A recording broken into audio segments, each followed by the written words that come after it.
Hello friends, स्वागत है आपको फिर से अपने चैनल रीच अप स्टडी में। चलिए दोस्त, इससे पीछे वाले वीडियो में हम लोग क्वेश्चन को कर पाए थे कि जो 5 मार्क्स का जो क्वेश्चन बोर्ड में पूछा जाता है उसको हम लोग किए थे। क्वेश्चन था कि प्रकाश संश्लेषण के लिए सूर्य का प्रकाश होना आवश्यक है, उसको हम लोग देख लिए थे।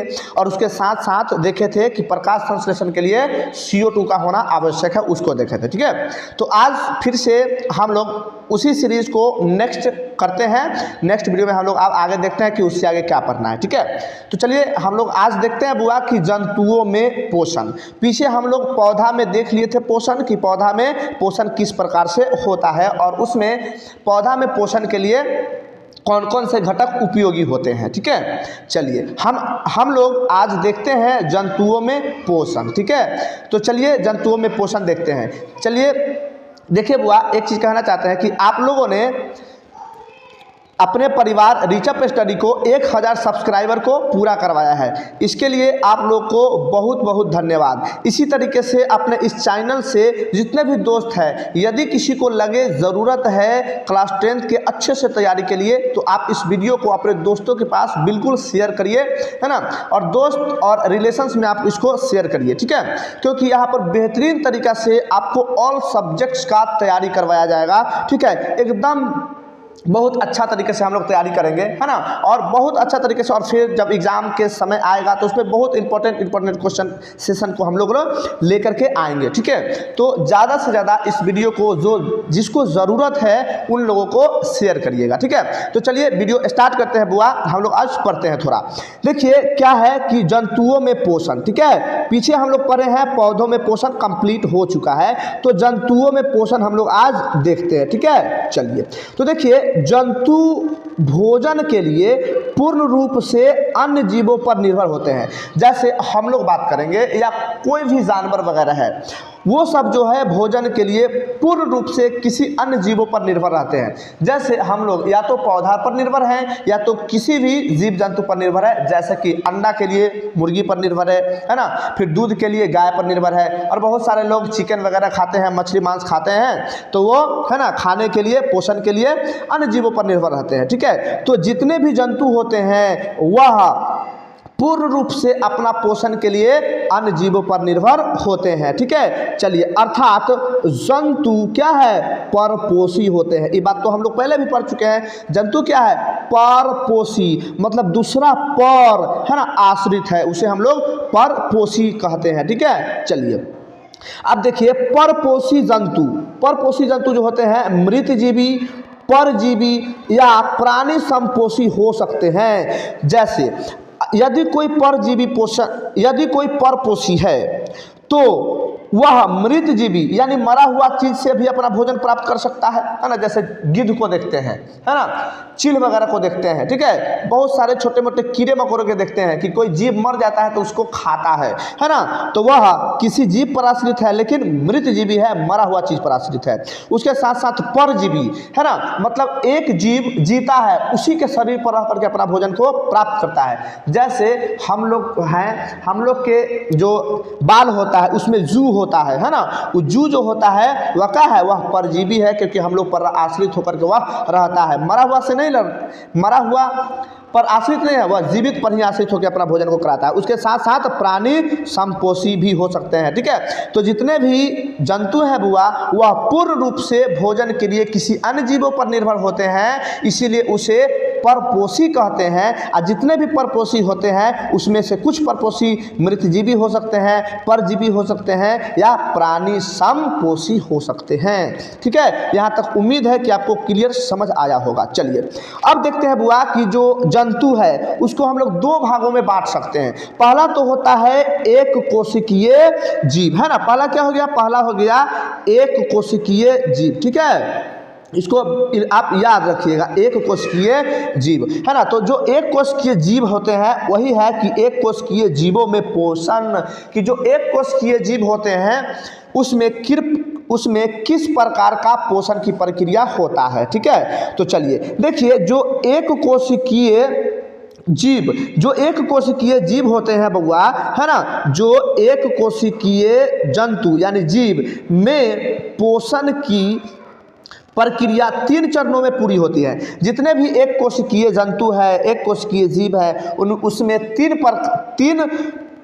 उसमें पोषण की प्रक्रिया 3 चरण में कंप्लीट होता है। ठीक है, उनमें 3 चरण में पोषण की प्रक्रिया कंप्लीट होता है। किसमें? जो एक कोशिकीय जीव होते हैं। जैसे जो एक कोशिकीय जीव है, पहला क्या करेगा? पहला अंतर्ग्रहण करेगा भोजन को, है ना। फिर क्या करेगा? फिर उसको पाचन करेगा, पचाएगा। फिर क्या करेगा? बहिष्करण करेगा। ठीक है, अंतग्रहण कहने का मतलब कि भोजन को सबसे पहले मुंह के अंदर लेगा, उसी को अंतग्रहण कहते हैं। पाचन, फिर उसको चबा लेगा, उसके बाद उसको भोजन का क्या होगा? पाचन होगा।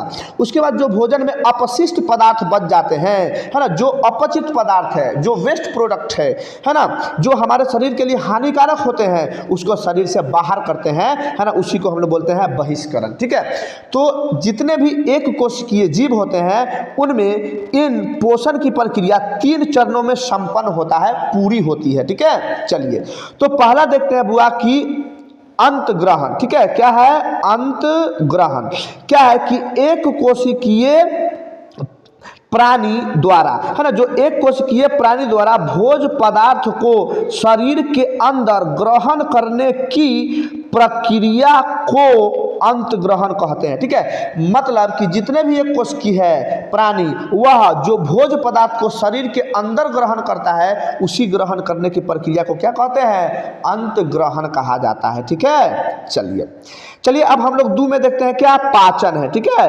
पाचन। तो देखिए, अंतग्रहण किए गए भोज पदार्थ को छोटे छोटे अणु यहाँ टवर्गी ना वाला होगा, है ना, अणु में तोड़ने की प्रक्रिया को क्या कहते हैं? पाचन कहते हैं। ठीक है, पाचन का सीधा सीधा मतलब होता है कि भोजन का जो बड़ा बड़ा टुकड़ा है उसे छोटा टुकड़ा में बदल देना ही क्या कहलाता है? पाचन कहलाता है। ठीक है, चलिए तो अब देखिए हम लोग पढ़ेंगे, जब हम लोग मनुष्य का पाचन तंत्र पढ़ेंगे तो पाचन को और डिटेल्स में देखेंगे कि पाचन प्रक्रिया में और कौन कौन से एंजाइम्स वगैरह, है ना, सपोर्ट करते हैं पाचन करने में। ठीक है ना, जो लार वगैरह है उसको, है ना, सपोर्ट करता है पाचन करने में लिए, उसको हम लोग देख लेंगे जब हम लोग मनुष्य का पाचन तंत्र देखेंगे उस समय। ठीक है, चलिए अब हम लोग तीसरा नंबर देखते हैं बुआ कि बहिष्करण क्या होता है। ठीक है, चलिए तो अब देखिए तीसरा नंबर है क्या? बहिष्करण। ठीक है, बहिष्करण। देखिए, पाचन के बाद बचे शेष हानिकारक पदार्थों को शरीर से बाहर निकालने की प्रक्रिया को बहिष्करण कहते हैं। ठीक है, जब खाना को हम लोग खाते हैं तो कुछ पचता है और कुछ अपशिष्ट पदार्थ बचता है जिसको हानिकारक पदार्थ कहते हैं, जो हमारे शरीर के लिए हानिकारक होता है, शरीर के लिए ज़रूरत नहीं होता है। वही जो हानिकारक पदार्थ है उसको शरीर से बाहर निकालना होगा, तो वही शरीर से बाहर निकालने की प्रक्रिया को क्या बोलते हैं? बहिष्करण कहा जाता है, बहिष्करण कहते हैं। ठीक है, चलिए अब देखते हैं बुआ, जो एक कोशिकीय जीव होते हैं उसमें भोजन, है ना, तो देख लिए कि 3 चरणों में होगा। पहला क्या देखे?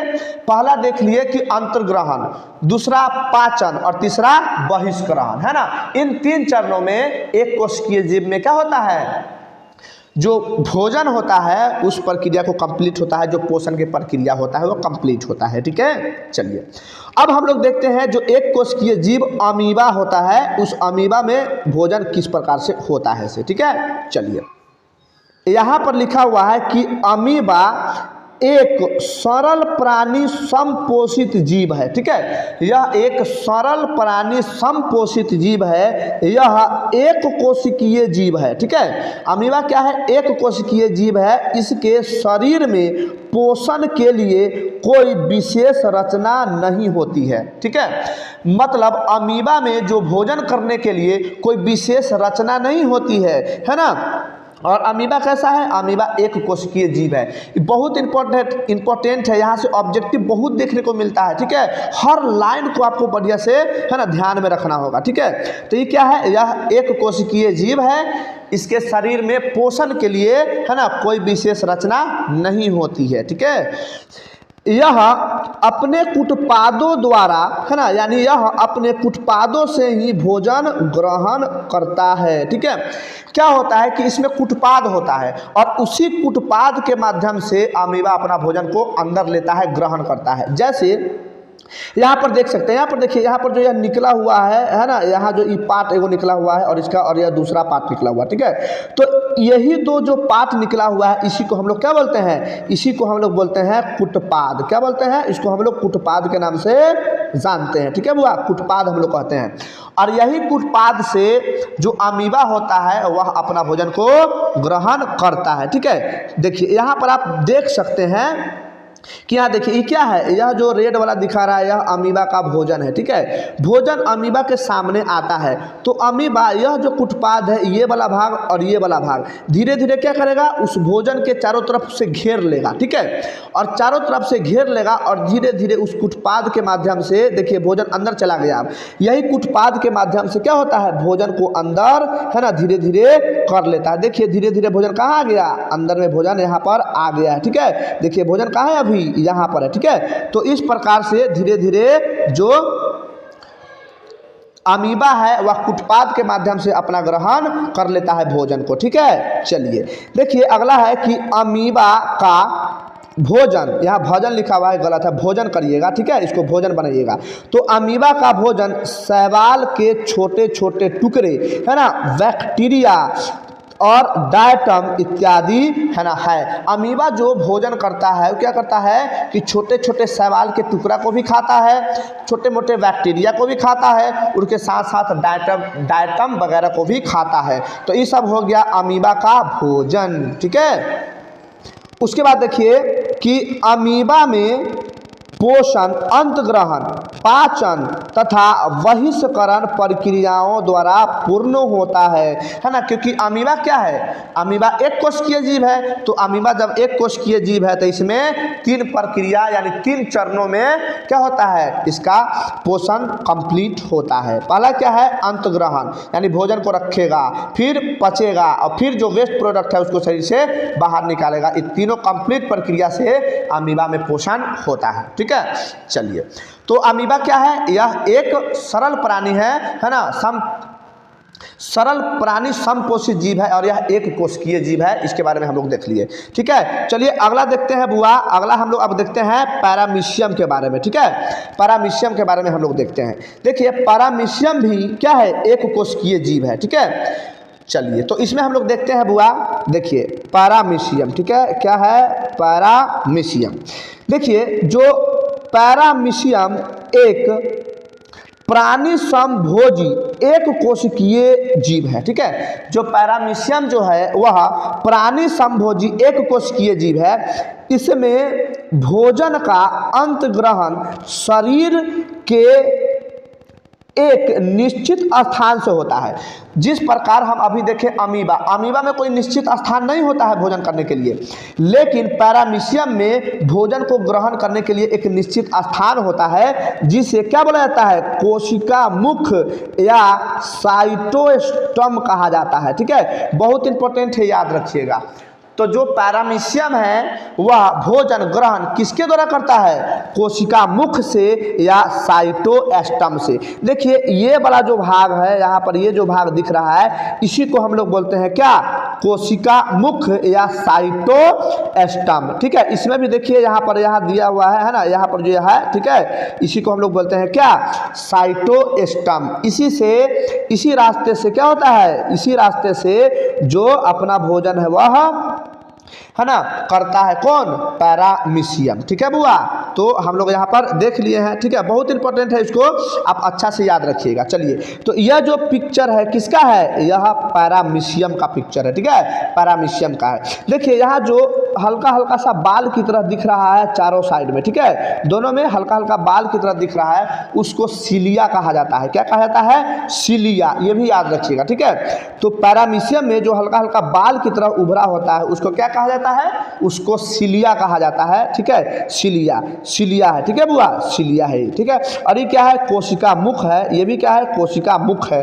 कोशिका मुख के माध्यम से वो अपना भोजन को ग्रहण करता है, ठीक है। देखिए यहाँ से देखिए इस मुंह से भोजन अंदर प्रवेश किया हुआ है, यहाँ पर है ना, यहाँ पर ये देख पा रहे हैं कि क्या है, यहाँ पर भोजन अंदर में पहुंचा हुआ है, ठीक है। तो यहाँ से क्या है, यह क्या है, यह एक कोशिका मुख है ना, जिसमें इसका भोजन जाता है ना। देखिए यहाँ पर क्या है, यहाँ पर भोजन इसको पहुँचा हुआ है, यहाँ पर भी देखिए क्या है, यहाँ पर इसका भोजन पहुँचा हुआ है। इसी रास्ता के माध्यम से इसमें भोजन क्या होता है, इंटर करता है। ठीक है, चलिए ये बात को आप बिल्कुल याद रखिएगा। ठीक है, चलिए तो अब हम लोग नीचे देखते हैं। चलिए अगला हुआ बहुकोशिकीय जंतुओं में पोषण। ठीक है, यहाँ हम लोग एक कोशिकीय में देख लिए, अमीबा में देख लिए और पैरामीशियम में देख लिए। ठीक है, तो अब हम लोग देखते हैं क्या बहुकोशिकीय जीवों में है ना जो पोषण होता है, जो बहुकोशिकीय जंतुओं में जो पोषण होता है उसके बारे में है। ठीक है, चलिए तो अब देखिए जैसे हम लोग में किस प्रकार का पोषण होते हैं, जितने जानवर वगैरह होते हैं उनमें किस प्रकार का पोषण होते हैं, है ना, इसी पर है। तो देखिए बहुकोशिकीय जंतुओं में पोषण की प्रक्रिया 5 चरणों में पूरी होती है। ठीक है, जितने भी बहुकोशिकीय जीव है, बहुकोशिकीय जंतु है, उसमें जो पोषण की प्रक्रिया है वह कितने 5 चरणों में पूरी होती है। पहला जो होता है वह अंतग्रहण, मतलब भोजन को हम लोग अंदर लेंगे, है ना, शरीर के अंदर प्रवेश कराते हैं। उसके बाद क्या है, उसके बाद है पाचन, भोजन का क्या होगा, पाचन होगा, पचेगा। उसके बाद क्या है, उसके बाद है अवशोषण, जो भोजन में हम लोग जैसे विटामिन खाए हैं, है ना, मिनरल्स वगैरह लिए हैं, ठीक है, प्रोटीन लिए हैं, कार्बोहाइड्रेट लिए हैं, जितने भी हम लोग लिए हुए हैं, है ना, उस सब को क्या होगा, उस सब का अवशोषण होगा। ठीक है, उस सब का क्या होगा, उस सब का अवशोषण होगा, है ना, यानी शरीर खींचेगा उसको, न्यूट्रिशन को। ठीक है, उसके साथ साथ क्या होता है, स्वांगीकरण होता है। स्वांगीकरण कहने का मतलब कि जब हम लोग के खाना से जब पोषक तत्व को अवशोषण कर लिया जाता है, वही हो गया पोषक तत्व। पोषक तत्व किसको कहते हैं, पोषक तत्व में हो गया प्रोटीन हो गए, फैट्स हो गए, कार्बोहाइड्रेट हो गए, है ना, उसी को जब शरीर अवशोषण कर लेता है, जब अवशोषित कर लेता है तो उसको क्या होता है, ब्लड में मिलाया जाता है ना, तो वही रक्त में मिलाने को क्या बोलते हैं हम लोग, स्वांगीकरण। और जब रक्त में जब पोषक तत्व मिल जाता है तो पूरे शरीर में रक्त क्या होता है, घूमते रहता है और सब कोशिका के जा करके वह बांट देता है। ठीक है, तो उसको स्वांगीकरण कहते हैं। उसके बाद क्या होगा, जो वेस्ट प्रोडक्ट बच गया है उसको हम लोग कथी करते हैं, बहिष्करण, उसको शरीर से बाहर निकाल देते हैं। ठीक है, तो जितने भी बहुकोशिकीय जंतु हैं उसमें 5 चरणों में जो पोषण की प्रक्रिया वह पूर्ण होती है। ठीक है बुआ, चलिए